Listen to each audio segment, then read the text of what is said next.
नमस्कार, मी नितीन विरजकर. आमच्या यूट्यूब चॅनलमध्ये आपल्या सर्वांचं स्वागत आहे. तर आज आपण एक विशेष पॉडकास्ट घेणार आहोत. त्यामध्ये भारतातील डाव्या पक्षांचा इतिहास आपण आजच्या भागात उलगडणार आहोत.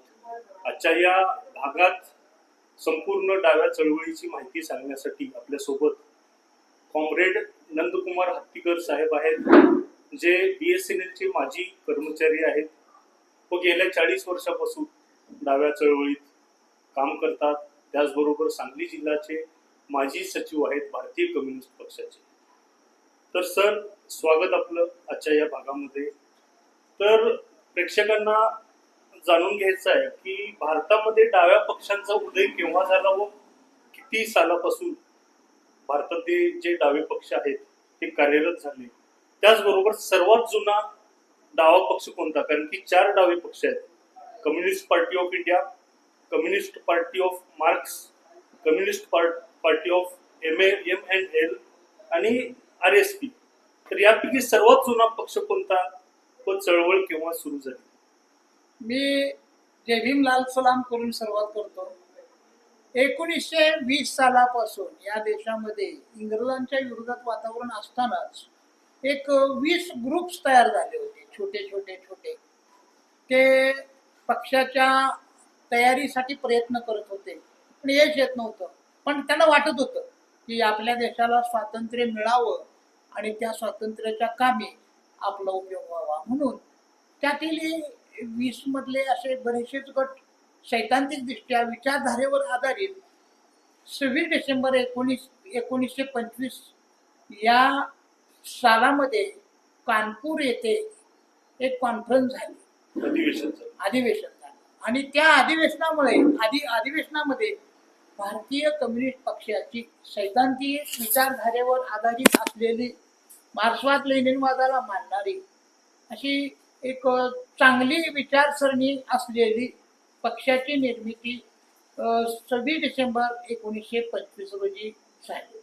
आणि तोच भारतीय कम्युनिस्ट पक्ष सर्वात जुना आणि मान्यता पावलेला असा तो भारतीय कम्युनिस्ट पक्ष आहे, CPI, communist party of India.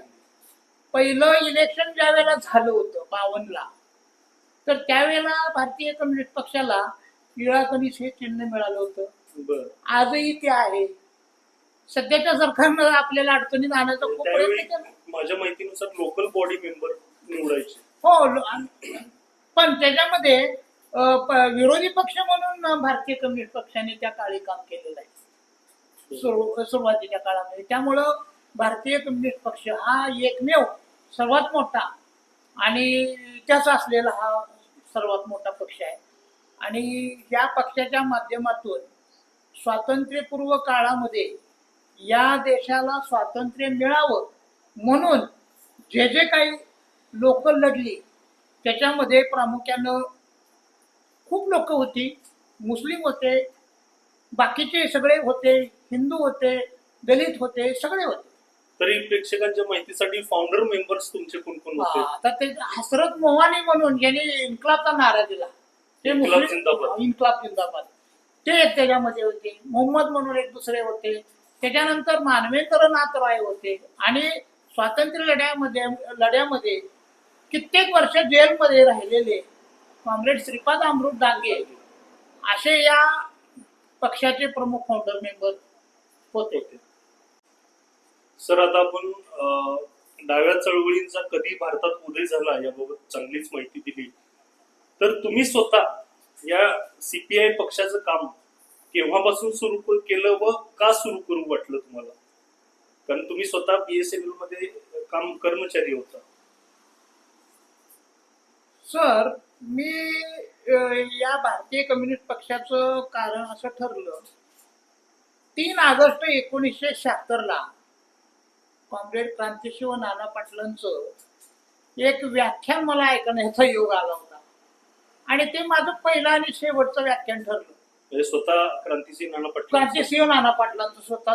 आणि ते क्रांतिशिव नाना पाटील विद्यार्थी वसतिगृहामध्ये आले होते एका कार्यक्रमाला, म्हणजे कुंडल येथे. आणि तिथं आम्ही तो कार्यक्रम ऐकला गेला शाळेत असल्यामुळं. आणि त्याच्यामध्ये नाना पाटलांनी जी भूमिका मांडली होती त्या दिवशी नागपंचमी होती शिराळाला, आणि नाना पाटील हे कसे अंधश्रद्धेच्या विरोधात होते त्याची प्रचिती मला तिथं आली त्यावेळेला. ते म्हणाले की आज नाग चावत नाही असं तुम्ही म्हणता, पण ते खोटं आहे. तुम्ही नागाच्या शिपटीवर पाय देऊन बघा, ते डोसते का नाही बघा. आणि त्याच्यामुळे ते विचार डोक्यात गेले. आणि नाना पाटील विद्यार्थी वसतिगृहामध्ये स्वातंत्र्य सैनिक तांबट काका यांच्या मार्गदर्शनाखाली आम्ही बरेच वर्ष तिथं राहत असल्यामुळे आणि सातत्यानं बापू लाड यांच्यामुळं दिबा पाटील असो, भाई गणपतराव देशमुख असो, त्याच्यानंतर अन्य मान्यवर विजय गव्हाणे असो, ही सगळी पिढी त्यावेळेला शेतकरी कामगार पक्षाची तिथं याची व्याख्यानं व्हायची. त्याच्यामुळं आमच्या त्या डोक्यामध्ये ऑटोमॅटिकच बाळकडू लालबावट्याचं गेलं. परंतु मला 1987 साली माझा पहिला योग आला.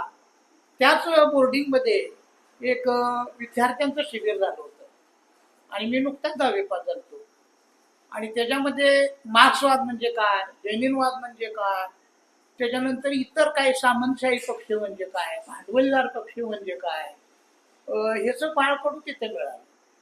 आणि विशेष म्हणजे त्यावेळेला कॉम्रेड गोविंद पानसरे यांची टीम सक्रिय होती.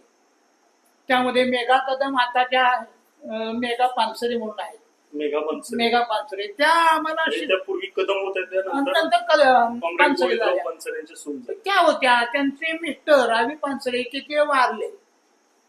त्याच्यानंतर असे मराठी नामदेव गावडे ते पण होते, सुभाष लांडे पण आमच्या वेळेस त्यावेळेस. आणि त्याच्यामध्ये खरं म्हणजे प्रसिद्ध विचारवंत डॉक्टर बाबूराव गुरव यांच्याकडं मार्क्सवाद म्हणजे काय हा अभ्यास पिरियड केला होता. आणि मार्क्स उकलन त्यावेळेला त्यांनी इतकं प्रचंड चांगलं सांगितलं.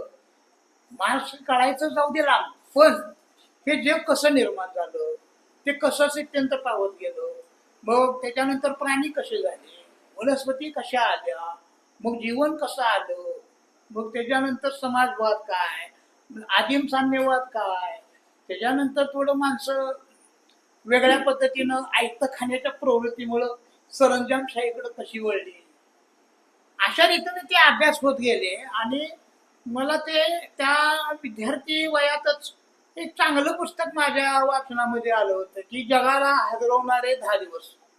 मला सगळं नाही सांगता येत आता, पण ती एक प्रेरणा ठरली. त्यातून तुम्ही ऊर्जा मिळाली, त्यांचे विचार यस आणि व्यक्तिमत्वांचा तुमच्यावरती पगडा आल्यामुळे तुम्ही. त्याच्यानंतर दुसरं पुस्तक एक आता हाती आलं की एक होता कारवर.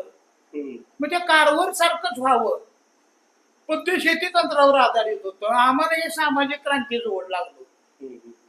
आणि त्याच्यामुळं आम्ही या भारतीय कम्युनिस्ट पक्षाकडे आक्रोश, म्हणजे आधी विद्यार्थी संघटनेमध्ये आक्रोश झालो आणि विद्यार्थी संघटनेत काम करत करत परत मग योग आला, चळवळीत राहून अभ्यास करण्याचा वगैरे सातत्यानं वाचत गेलो. आणि त्याच्यानंतर बाकी मार्क्सवाद म्हणजे काय हे पुस्तक अगदी अलीकडे जसे पारायण चालतात तसे त्या एक वर्षभर वाचत होतो, पण काय डोक्यात जात.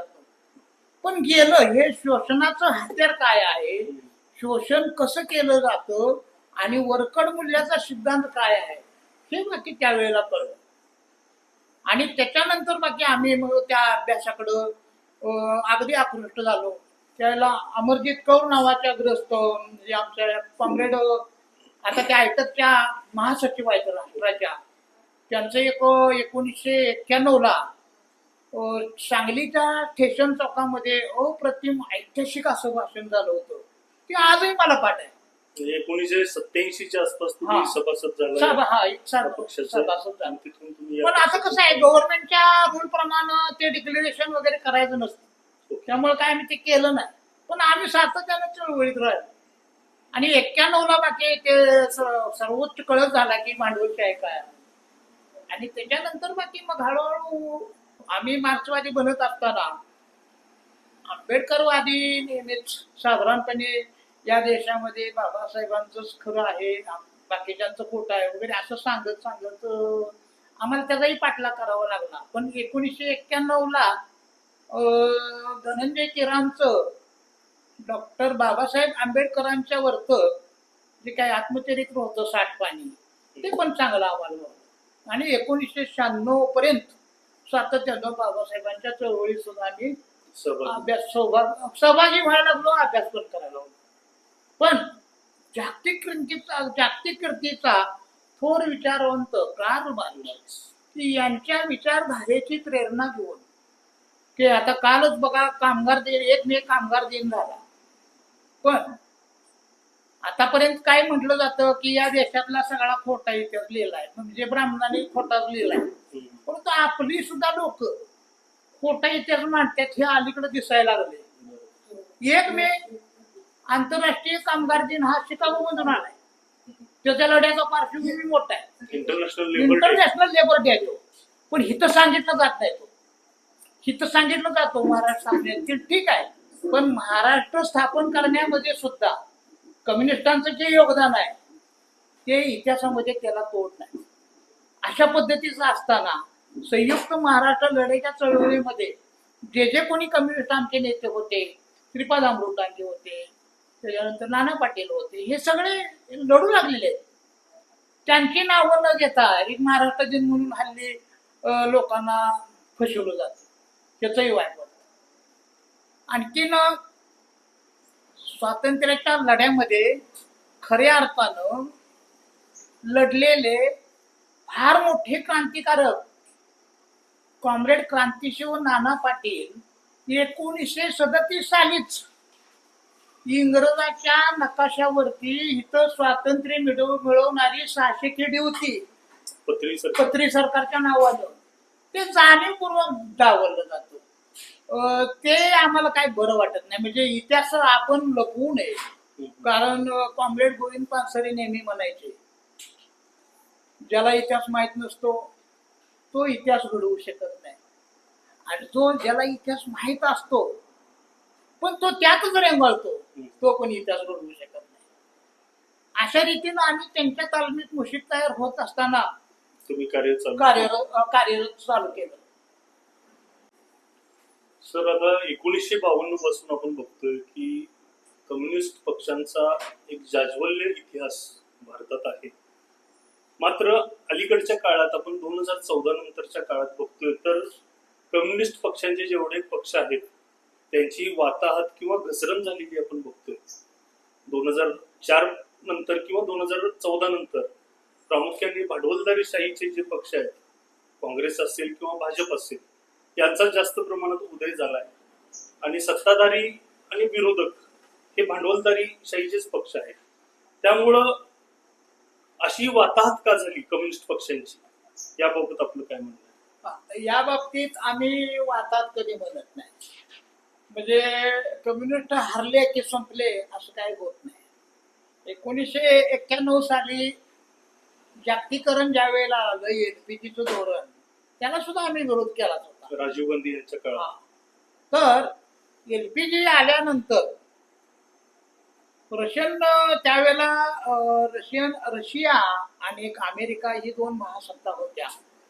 आणि भांडवलशाही मक्तेदारशाहीमध्ये रूपांतरित असलेली भांडवलशाही अमेरिकेकडे होती.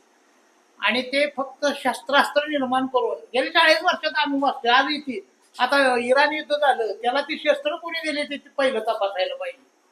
इतकी साम्राज्यशाहीच्या उद्रेकातून साम्यवादी राजवट संपवण्याच्या कामी अमेरिकेच्या राष्ट्राध्यक्षाने, माझ्या तर वाचनात आलंय, $20,000 अब्ज एवढे पैसे, म्हणजे एवढा निधी या जगातली साम्यवादी राजवट उलटून जावी त्या उद्देशानं त्यांनी खर्च केलेले आहे.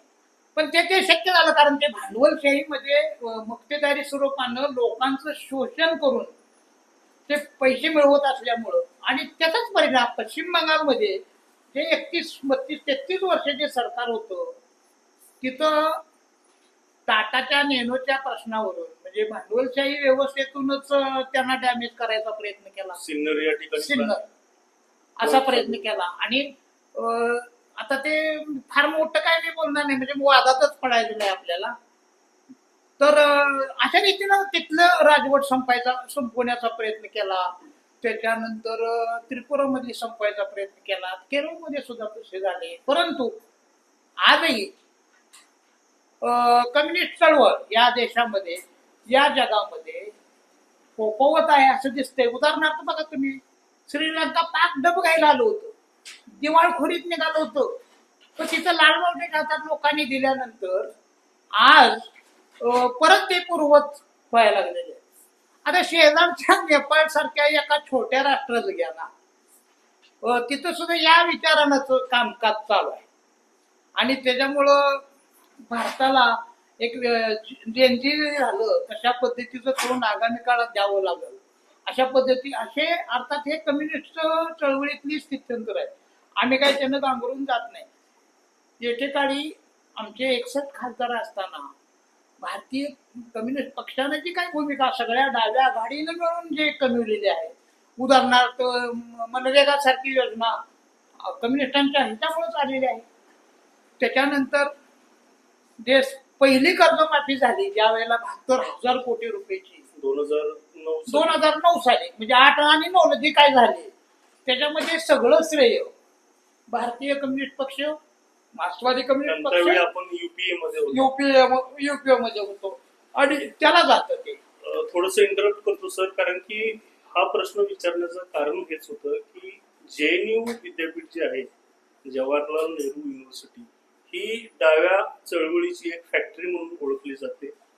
त्याचबरोबर AITUC, All India Trade Union Congress, ही सर्वात मोठी डाव्या पक्षांची युनियन आहे.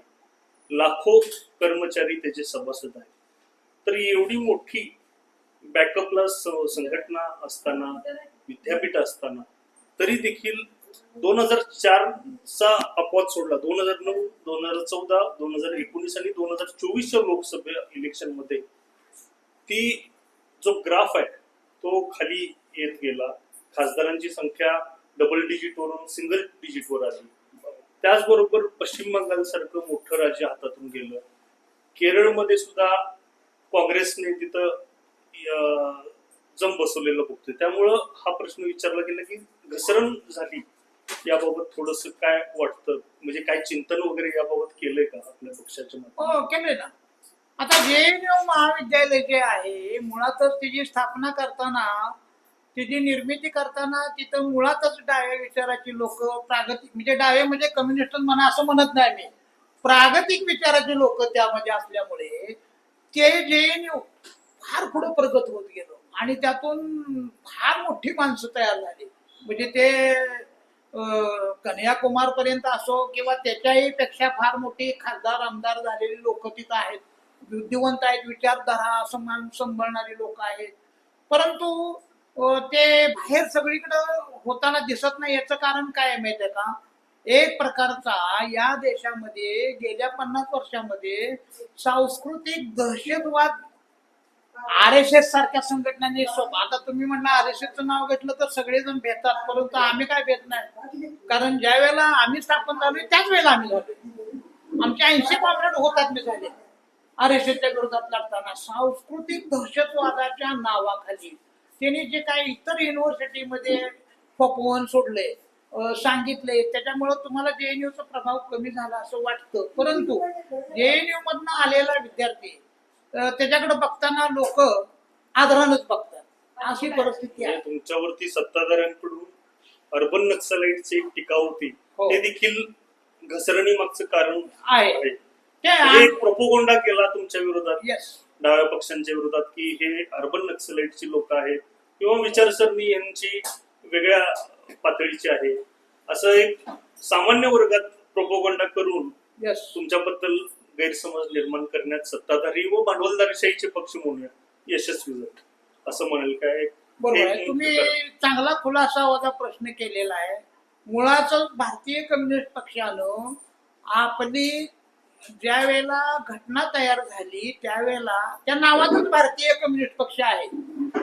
आम्ही संविधानिक मूल्याला धरून काम करणारे, संविधानिक मूल्याला मानणारे, भारतीय व्यवस्थेचे, भारतीय संस्कृतीचे, भारतीय चाली रीती रूढी परंपरा याचं आत्मभान समजून घेऊन काम करणारे आम्ही आहोत. त्यामुळं आम्ही नक्षलाईट होण्याचा आमचा प्रश्नच येत नाही. आणि अर्बन नक्षलवाईट हे ज्यांनी शब्द काढलाय त्यांनी त्यांना तपासावं, आम्हाला तपासायची गरज नाही. कारण त्या त्या नावाने एक विधेयक देखील एक विधानसभेत महाराष्ट्राच्या हो. मंजूर झालं, देवेंद्र फडणवीस यांनी केलं. अति डावे विचार व अर्बन नक्सलाइट असं त्यांनी एक उल्लेख केला त्यामध्ये. बरोबर आहे. आता ह्याच्यावर ते घटनेचं कलम 19 अलीकडे घटना सगळ्यालाच आठवायला लागल्या. 19 कलम राहताच कामा नये असं वाटावं असं त्यांना वाटतंय. त्यामुळं जलसुरक्षा विधेयक आणलं. त्यावेळेला काँग्रेसमध्ये असणारे, बीजेपी मध्ये असणारे आणि इतर सगळ्या पक्षात असलेले त्या जलसुरक्षा विधेयकाच्या विरोधात कुणीही बहादर बोलला नाही.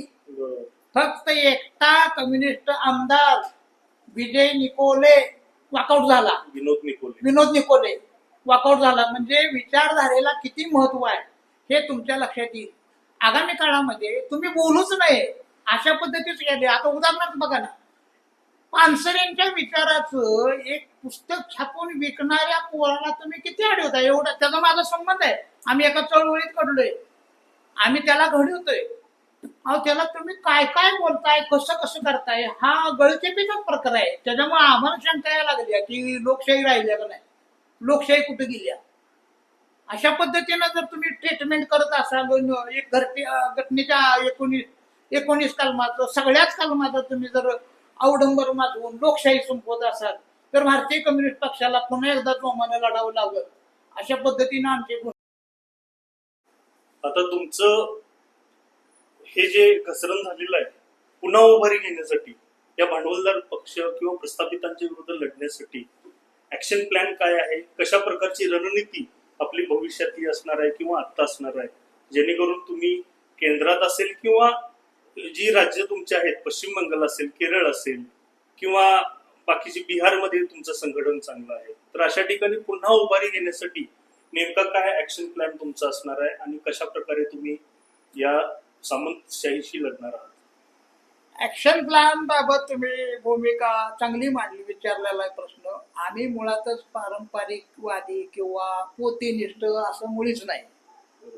आम्हाला तुम्हाला जे वाटतंय की तशा पद्धतीनं आम्ही आता 18 ते 25 वयोगटातील विद्यार्थी आणि 25 पासून पुढं 50 पर्यंतचे जेवढे तरुण ज्या ज्या क्षेत्रात काम करतात त्यांना आम्ही आता प्रत्येकाच्या ज्या त्या क्षेत्रामध्ये, म्हणजे उदाहरणार्थ विद्यार्थी संघटने असो, युवक असो, विद्यार्थिनी असो, महिला असो, पुन्हा अन्य कामगार संघटना असो, ह्या सर्वांना तरुणांना तिथं तरुण युवक युवतींना स्थान देऊन त्यांच्याकडे नेतृत्व देण्याचा आमचा आगामी काळातला प्रयत्न तो ठरलेला आहे. आम्ही तो करतोयच.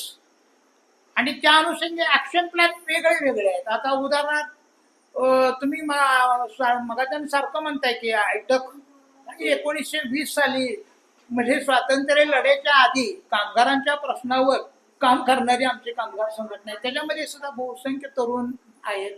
आणि त्या आता नवीन जे लेबर कोड आणलेला आहे, पूर्वीचे चांगले 44 बऱ्यापैकी चांगले असलेले कायदे बंद करून मालक धारकीने, कॉर्पोरेट धारकीने कामगारांना पिळणारे जे कायदे आणलेले आहेत ते परत एकदा रद्दबातल करावेत यासाठी बहुसंख्य आमच्या ज्या तरुण शाखा आहेत त्यांनी प्रयत्न चालवलेला आहे. आणि तो कायदेशीर रित्या चालू आहे, संविधानिक मूल्याला धरून चालू आहे. आणखीन आता महाराष्ट्राचंच उदाहरण इथं सांगायचं झालं तर आम्ही ऍक्शन प्लॅन म्हणून आमची जी किसान सभा आहे की जी 1936 साली स्थापन झाली होती, 11 एप्रिल 1936 साली महात्मा फुलेंच्या द्विशताब्दी जन्मदिनानिमित्त आम्ही सांगलीमध्ये एक ऍक्शन प्लॅन म्हणून सांगतोय. महाराष्ट्रातल्या 36 जिल्ह्यामध्ये जी किसान आघाडी आहे, जी युवक आघाडी आहे, जी महिला आघाडी आहे किंवा अन्य प्रश्नावर काम करणारे तरुण विद्यार्थी, या सगळ्यांचं एक मोठं 3 दिवसाचं कॅम्प आम्ही शिबिर, अभ्यास शिबिर म्हणून घेतोय.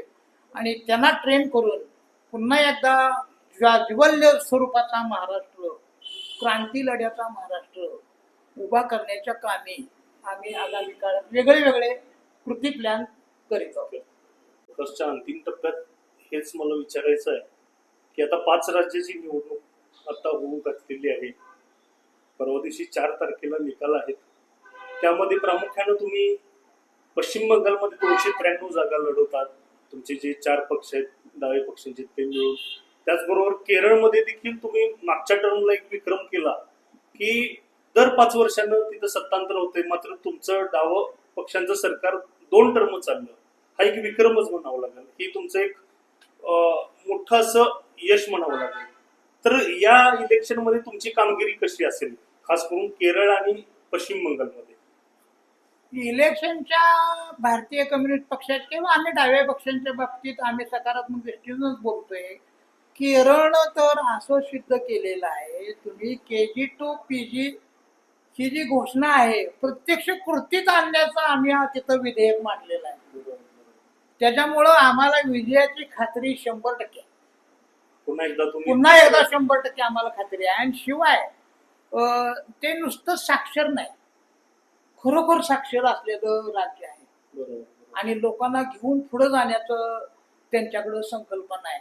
आता तिथं मनुवादी व्यवस्थेमध्ये किंवा कॉर्पोरेट धारलेल्या लोकांनी जो जो अपप्रचार केलेला आहे आणि तो चालू आहे, आणि हे इलेक्शन झाल्यानंतर एक्झिट पोल जे येतात त्याच्यावर काय आमचा विश्वास नाही. कारण ते मुस्लिम लीग सारखे जातीय पक्ष आहेत जे काँग्रेस सोबत आहेत, किंवा भाजप सारखे एक जातीवादी पक्ष आहेत, अशांना तुम्ही पुन्हा एकदा धूळ चालून सत्ता 100% आम्ही केरळमध्ये येऊ. आणि KG to PG मॉडेल या भारताला लागू करायचं आगामी काळात आमचं एक मिशन. आणि पश्चिम बंगाल बाबत? पश्चिम बंगालमध्ये आम्ही जरी हरलेलो असलो, मगाशीच बोललोय मी, तर आम्ही तिथं पुन्हा उभारी घेण्याचा प्रयत्न करणार आहोत. यावेळेला आमच्या चांगल्या सीटा तिथं निवडून साधारण किती आमदार येतील असा अंदाज आहे तुमचा? 20-25 तर अगदी नक्की येतील. कारण सगळे जे एक्झिट पोल दाखवतात त्यामध्ये इतर मध्ये 4 ते 10, म्हणजे इतर म्हणल्यावरती एक तर तुमची आघाडी किंवा काँग्रेस हेच आहेत. त्यामुळं एक्झिट पोल नुसार 7 ते 8च्या दरम्यान दाखवतात जागा. आम्हाला तर यावेळेला त्यापेक्षा चांगली कामगिरी होईल असा आमचा अंदाज आहे. आणि आम्ही यांच्यासारखं हे पण बोलत नाही, म्हणजे आम्ही काय विकत्र म्हणजे मी एक्झिट पोलवाले किंवा पेपरवाले किंवा गोदी मीडिया नावाचा जो ग्रस्त आहे आमच्याकडे काय असं नाही. आम्ही आमच्या जेवरच बोलतोय. बरोबर. त्याच्यामुळे आम्ही परत येऊ. आणि आमचं तिथंच पॅकेट आहे असं नव्हे, बिहारमध्ये आम्ही आता वाढायला लागलोय. युपीमुळे आगामी काळात तिथं पण आम्ही समाजवादी पार्टी सोबत, समाजवादी पार्टीनं यावेळेला जर चांगली भूमिका बजावली तर प्रागतिक पक्षाचं राज्य पुन्हा एकदा या देशावर येईल असं पण आम्हाला वाटतंय. म्हणजे आम्ही आत्मविश्वास आहे, आम्हाला तो भरोसा आहे. खूपच आशावादी तुम्ही खूपच आहात. आशावादी आहे. तर धन्यवाद सर. तुम्ही भारतीय कम्युनिस्ट पक्ष असेल किंवा डाव्या पक्षांचे जेवढे पक्ष आहात त्यांचा इतिहास तुम्ही सांगितला, जाज्वल्य असा इतिहास सांगितला, त्यांची ध्येय धोरणं सांगितला. सामान्य वर्ग जे लेफ्टिस्ट म्हणलं की नाक मुरडतात, मात्र त्यांना तुमचे केरळच्या राज्यातील तुमची जी पॉलिसी होती त्या माध्यमातून देशातलं पहिलं साक्षर राज्य केरळ हे तुमच्या माध्यमातून झालं, म्हणजे डाव्या पक्षांच्या माध्यमातून झालं. व KG to PG तिथं शिक्षण मोफत केलं गेलं. अशी वेगवेगळ्या विषयांवरती तुम्ही चर्चा केली, आम्हाला वेळ दिला, त्याबद्दल आपलं मनपूर्वक आभारी आहे. त्याचबरोबर आपल्या पक्षाच्या भावी वाटचालीसाठी खूप खूप मनपूर्वक शुभेच्छा. धन्यवाद सर.